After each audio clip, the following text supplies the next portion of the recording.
Hello పిల్లలు, తిర్లంగ మాస్టారు నవోదయ క్లాసెస్కి మీకు అందరికీ కూడా స్వాగతం. మనం ఇంతకుముందు చాలా వీడియోలు చేసుకున్నాం. మెంటల్ ఎబిలిటీ గురించి, మ్యాథ్స్ గురించి, అలాగే తెలుగు లాంగ్వేజ్, ఇంగ్లీష్ లాంగ్వేజ్ మన ఛానల్లో ఉన్నాయి, చూడండి. ఇప్పుడు మనం నవోదయ ఎంట్రన్స్ ఎగ్జామినేషన్లో మోస్ట్ ఇంపార్టెంట్ క్వశ్చన్స్ గురించి ఎక్స్ప్లెయిన్ చేస్తున్నాను, జాగ్రత్తగా చూడండి.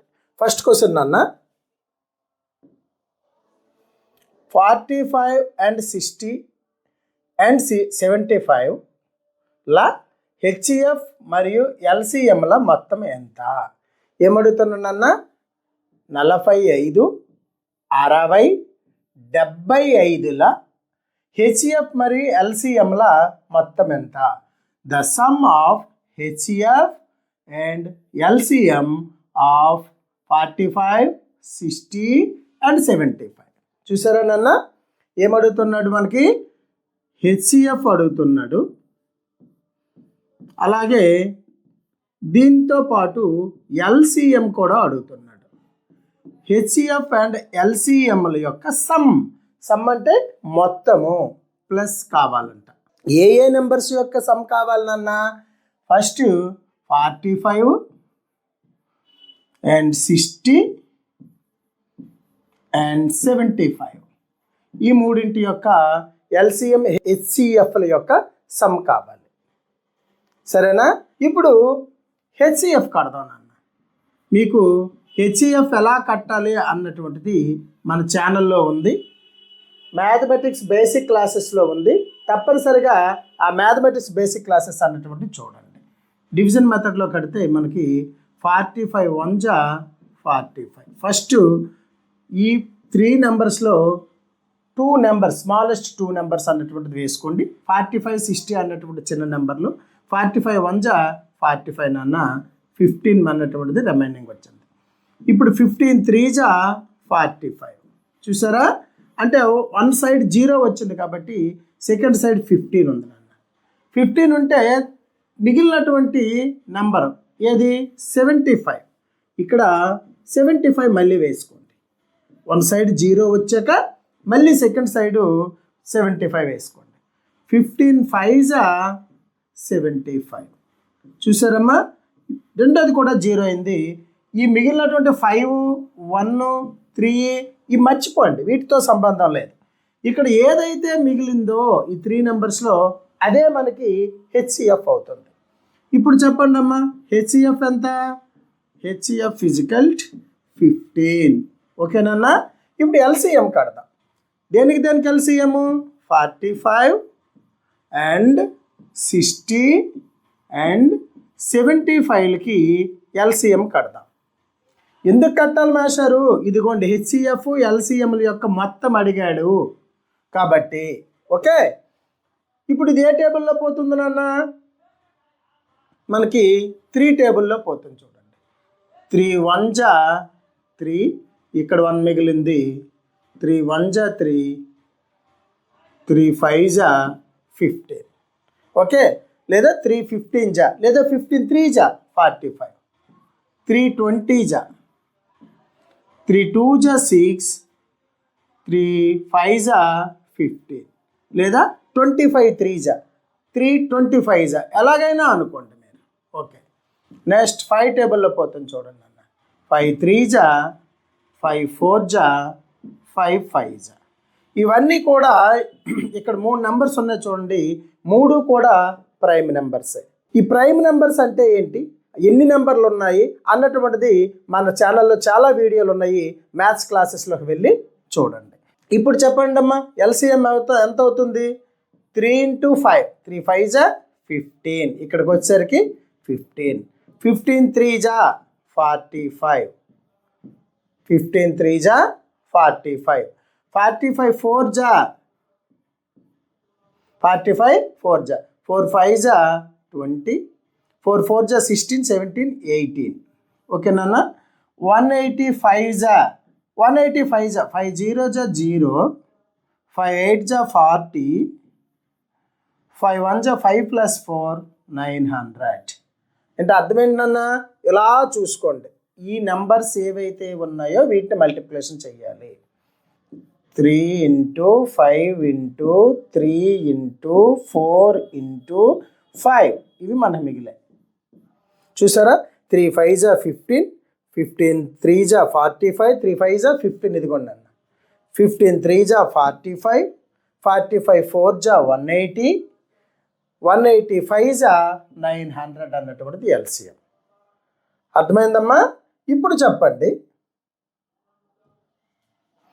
హెచ్సిఎఫ్ ఎంత వచ్చింది? 15. ఎల్సిఎం ఎంత వచ్చింది? 900. 900 ప్లస్ 15 దట్ ఈజ్ ఈక్వల్ 915. చూసారా నాన్న, ఆన్సర్ ఎంతమ్మా? 915. ఇప్పుడు ఈ లెక్కలో చూడండి, మనకి 3 రకాలైనటువంటి 4 రకాలైనటువంటి లెక్కలు ఇలాగ అడగవచ్చు. ఇదే నెంబర్లు ఇచ్చి హెచ్సిఎఫ్ అడగవచ్చు, ఈ నెంబర్లకే హెచ్సిఎఫ్ అడగవచ్చు, ఇది ఒక రకమైన లెక్క. ఇదే నెంబర్లకి ఈ 3 నెంబర్లకే ఎల్సిఎం అడగవచ్చు, ఇలా ఒక లెక్క అడగవచ్చు. ఈ ఎల్సిఎం హెచ్సిఎఫ్ల యొక్క మొత్తం ఎంత అని అడిగాడు ఈ లెక్కలో, అలా అడగవచ్చు. లేదా ఈ ఎల్సిఎం హెచ్సిఎఫ్లకు మొత్తం అడిగాడు, ఇందులో డిఫరెన్స్ కూడా అడగవచ్చు, భేదం కూడా అడగవచ్చు. అప్పుడు భేదం అడిగితే ఏం చేయాలి? 900 మైనస్ 15 అంటే 5 8 8 885 ఆన్సర్ వస్తుంది. అర్థమైందా?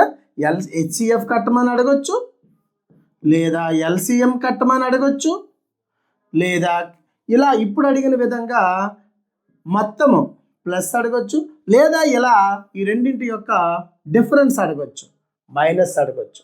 ఎలా అడిగినా సరే మనం చేసే విధంగా ఉండాలి. ఓకేనన్నా? అర్థమైంది కదా లెక్క? నెక్స్ట్ ప్రాబ్లము చూద్దాం. 47 క్వశ్చన్ నెంబర్ ఇది.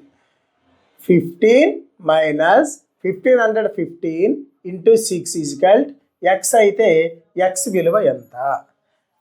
If 15 minus 15 divided by 15 into 6 equal X అయితే. అర్థమైంది కదా? ఈ సమీకరణాల్లో ఈ ఈక్వేషన్ని ఎలా చేయాలన్నటువంటిది మనం ఇప్పుడు చూద్దాం. క్వశ్చన్ ఏంటన్నా? 15 minus 15 divided by 15 into 6 is equal to X. ఇది కొంత లెక్క, వాడిచ్చినటువంటి లెక్క ఇది. ఇప్పుడు చూడండి అమ్మా, 15 దీన్ని చేసే ముందు ఇక్కడ ఎన్ని ఉన్నాయి? ఇక్కడ మైనస్ ఉంది, ఇక్కడ డివైడెడ్ బై ఉంది, ఇక్కడ ఇంటూ ఉంది. కాబట్టి దీన్ని బాడ్మాస్ రూల్లో మనం చెయ్యాలి. ఈ బాడ్మాస్ రూల్ అంటే ఏంటి, దీన్ని ఎలా చెయ్యాలి, ఈక్వేషన్స్ ఎలా బాడ్మాస్ రూల్ని వర్తింప చేయాలి అన్నటువంటిది డీటెయిల్డ్ వీడియోస్ మన ఛానల్లో ఉన్నాయి, తప్పనిసరిగా చూడండి. బి అంటే బ్రాకెట్ నాన్న, ఆఫ్ అంటే ఆఫ్, డి అంటే డివిజను, ఎం అంటే మల్టిప్లికేషను, ఏ అంటే ఎడిషను, ఎస్ అంటే సబ్ట్రాక్షన్. చూడండి, డివైడెడ్ బై ఫస్ట్ చేయాలి, తర్వాత ఇంటూ చేయాలి, తర్వాత ప్లస్ చేయాలి, తర్వాత మైనస్ చేయాలి. ఇక్కడ ఫస్ట్ ఏముంది? డివైడెడ్ బై ఉంది, డివైడెడ్ బై ఫస్ట్ చేయాలి. కాబట్టి 15 minus 15 by 15, 15 divided by 15 first చేయాలి. 15 డివైడెడ్ బై 15 చేస్తే ఎంత వస్తుంది? Minus 15 divided by 15 is equal to 1. 115 చే కదా, 15 డివైడెడ్ బై 15 వేసుకున్నాం అనుకున్నా ఏమొస్తుంది? 15 1 జా 15 అవుతుంది. కాబట్టి ఇక్కడ మనకి మైనస్ 1 ఇంటూ ఇదిగోండి 6 మిగిలింది 6. ఇప్పుడు ఇక్కడ మైనస్ ఉంది, ఇంటూ ఉంది, రెండింట్లో ఏది చేయాలి? సబ్ట్రాక్షన్ లాస్ట్కి చేయాలి, మల్టిప్లికేషన్ అన్నటువంటి సెకండ్ ప్రియారిటీ కింద చేయాలి. ఇప్పుడు చూడండి, 15 మనం ఏమన్నాము? మల్టిప్లికేషన్ చేయాలి, కాబట్టి మైనస్కి మైనస్, 1 6 జా 6. అర్థమైందా నాన్న? నెక్స్ట్ 15లో 6 తీయాలి, ఎందుకు? సబ్ట్రాక్షన్ అన్నటువంటిది లాస్ట్కి చేయాలి. కాబట్టి 15 మైనస్ 6 ఈజ్ ఈక్వల్ ఎంత వస్తుంది? 15లో 6 తీసిస్తే 9 ఈజ్ ఈక్వల్ 9 అన్నటువంటిది ఆన్సర్ అవుతుంది. చూడండి అన్న, 9 ఎక్కడ ఉంది? ఇదిగోండి, ఇదిగోండి 9 అన్నటువంటిది ఇక్కడ సిలో ఆన్సర్ ఉంది, కాబట్టి ఆన్సరు సి అన్నటువంటిది అవుతుంది. ఓకేనన్నా? నెక్స్ట్ క్వశ్చన్ చూడండి అమ్మా, క్వశ్చన్ నెంబర్ 48. 0.9 బ్రాకెట్ 0.3 ఇంటూ 0.3 యొక్క విలువ ఎంత? The value of 0.9 divided by 0.3 into 0.3. దీన్ని మనం ఇందా చెప్పుకున్నటువంటి బాడ్మాస్ రూల్ BODMAS ఈ బాడ్మాస్ రూల్ గురించి చూద్దాం. ఇప్పుడు ఏం చేశాను నాన్న, ఇక్కడ డివైడెడ్ బై ఉంది, ఇక్కడ వచ్చి మల్టిప్లికేషన్ ఉంది. అంటే divided by multiplication, addition, subtraction. Divided by చెయ్యాలి. ఇదిగోండి ఇది డివైడెడ్ బై, చూసారా తల్లి, ఇదిగోండి ఇది డివైడెడ్ బై. ఈ డివైడెడ్ బై చేయాలి, కానీ ఇక్కడ బ్రాకెట్ ఉంది చూడండి, ఇదిగోండి బ్రాకెట్. బ్రాకెట్ ఉండేటప్పుడు బి అంటే ఏమనుకున్నాం, బ్రాకెట్. కాబట్టి బ్రాకెట్లో ఉన్నదే ఫస్ట్ చెయ్యాలి. సరే చూద్దాం. బ్రాకెట్లో ఏముంది, 0.9 డివైడెడ్ బై 0.3 ఇంటూ 0.3, 0.3 ఇంటూ 0.3. ఇప్పుడు చూడండి 0.9 డివైడెడ్ బై, మరి బ్రాకెట్ అవసరం లేదు నాన్న, 3 3s 9. ఎన్ని అంకెలు ఉన్నాయి పాయింట్ తర్వాత? ఇక్కడ ఒక డిజిట్ ఉంది, ఇక్కడ ఒక డిజిట్ ఉంది, 2 డిజిట్స్ ఉన్నాయి. కాబట్టి 0 వేసుకొని ఇదిగోండి 0.0, that is equal 0.9 divided by 0.09. అర్థమవుతుందా నాన్న? 0.9 divided by 0.3 into 0.3 is equal 0.09. ఎందుకు మేస్తారు?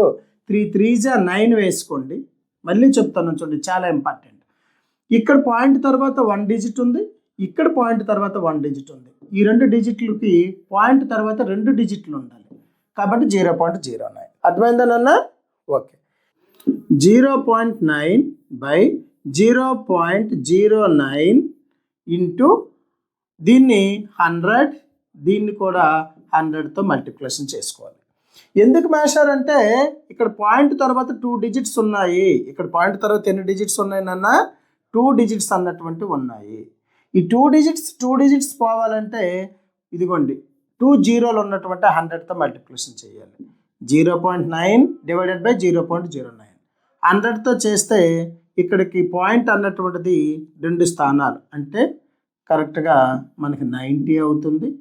తర్వాత ఇక్కడ ఎంత వస్తుంది, ఇక్కడికి వస్తుంది నాన్న పాయింట్, అంటే 9. ఓకేనా నాన్న? 90/9 అన్నటువంటిది అవుతుంది. ఇది చూసుకోండి చాలా జాగ్రత్తగా. 0.90 ఉంది డివైడెడ్ బై 0.09 అన్నటువంటిది ఉంది. ఇక్కడ 2 పాయింట్లు ఉన్నాయి, ఇదిగోండి 1/10 లేదా దశాంశము, శతాంశము ఉన్నాయి. శత అంటే 100, కాబట్టి ఇంటూ 100/100 చెయ్యాలి. ఎందుకు మేషారు 100 చెయ్యాలి అంటే ఇక్కడ చాలా ఇంపార్టెంట్ అయినటువంటి విషయం ఏంటంటే, లవాన్ని లేదా న్యూమరేటర్ని ఏ నెంబర్తో మల్టిప్లికేషన్ చేస్తామో డినామినేటర్ని కూడా అదే నెంబర్తో మల్టిప్లికేషన్ చేస్తే దాని వాల్యూ మారదు. అర్థమైంది కదా? ఇప్పుడు 0.9 100తో మల్టిప్లికేషన్ చేస్తే 1 2 డిజిట్స్ వచ్చి 90 అవుతుంది. ఇక్కడ 0.09ని మల్టిప్లికేషన్ చేస్తే ఇక్కడికి వస్తుంది, అంటే 09/9 అవుతుంది. 9 1s 9, 9 10s 90, that is equal 90/9 వచ్చింది కదా. ఈ 90/9ని 9 1s 9, 9 10s 90, that is equal answer అన్నటువంటిది 10 అవుతుంది. ఆన్సర్ 10 ఎక్కడ ఉందో చూడండి, డిలో ఉంది. D is the correct answer. ఓకేనన్నా? చూశారు కదా, ఇవి చాలా చాలా ఇంపార్టెంట్ అయినటువంటి ప్రశ్నలు. ఈ ప్రశ్నల్ని నవోదయలో వచ్చినట్లయితే ఇలాంటి ప్రశ్నలు మీరు తప్పనిసరిగా చేయండి. ఓకే, నెక్స్ట్ క్లాస్లో కలుసుకుందానన్నా. అంతవరకు బాయ్.